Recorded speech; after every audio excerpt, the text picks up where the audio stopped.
Well, I picked up a timing light, and I got a couple timing lights already, but this one's probably a little bit better. It's a cheap one, but it's probably a little bit better than the stuff I got, except for one of them, I think. One of them is pretty decent quality, but they both work. But I want to time the motor on this thing. I haven't timed it. I think it's pretty damn close to whatever the hell it's at, wherever it's at.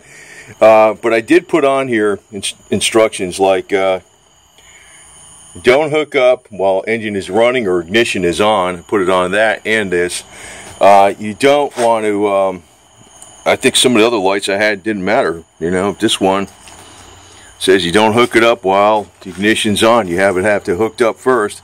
So I warmed this thing up already, and it is running good. I was able to turn down the idle a little bit. I turned it down to, like, I guess 900, you know, which is for a manual transmission is about right. If it's an automatic, you might do 650 or something, 650 RPMs. 750 to 900 is about right for a manual transmission. Runs pretty good. And so we pulled off the vacuum advance. So I want to see, I don't really, the mark on there should be pretty clear because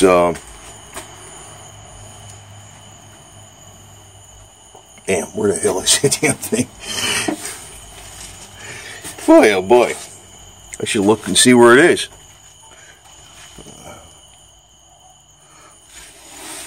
Well, I could see the white line on the, right down there, next to the, right there. You can see the white line right there. Where the hell is he? Wow. Well, we'll get it. We'll get it in a second. Well, I can see the mark. It's way up in there. Well, that's why you got the light like that. It's got this funny shape so you can get in there. That's one thing I kind of liked about it. The other one I got is kind of like a trigger gun. So, and it's got a little on-off switch on it. So, we'll time this thing up. I bet you it's pretty damn close, though. Not sure how the strobe looks, but yeah, I can get in there, no problem. See the mark? It's about 5 degrees advanced from top dead center. It was probably about 2 or 3 degrees retarded. So, seems to run pretty smooth, man. Here's the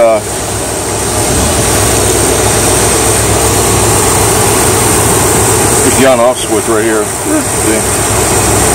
So, it does run smooth, man. I didn't even adjust the carburetor or nothing. I just tightened down that distributor just a little bit, and that's about it. And adjust the idle, maybe just adjust it down just a hair. Boy, that thing's running pretty good. But just one thing I like putting on the instructions, though, because I'll forget, I might not use this for a couple of years, for crying out loud.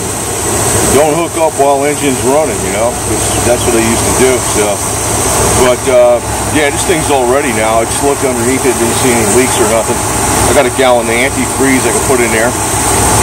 Should be good to go. I'll be doing the clutch and stuff later, but I'm gonna be doing the Harley next. I'm gonna be moving. I'm gonna put a couple of relays in here. This thing, the Sebring convertible, and switch this thing to over here. And then I can use this to start hauling some stuff with too.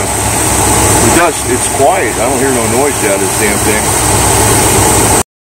Well, the other good thing too, besides after having the cam installed and all that stuff, and the carburetor and all that, is that when I shut it off, I don't have that pre-ignition where it runs on. So I have it idling about 900 RPMs. It's still a little high, but I like having a little bit high with a manual transmission. I can shut the engine off. It didn't seem to. It didn't run on. Maybe it'll do it if it gets really hot, but it seems to be a lot better. And we'll see if the vapor lock problem corrects itself a little bit too. But yeah, that was the last thing I really had to do to this. I've just been delaying it because I didn't want to scare the cats. And I did scare them a little bit when I was running this, but I got to get this crap done, man. I just can't be waiting on the cats all the time, man. They're big enough. They're hanging out in the front steps right now, but yeah, it's an old motor, just been spruced up a little bit, but it runs better than I've ever since I even bought it. And if the guy did the short block, if he actually, you know, I saw the block was decked, if he did you know, the pistons and the rings and the rod bearings and stuff. I don't think he ever did the cam. Well, the cam's done.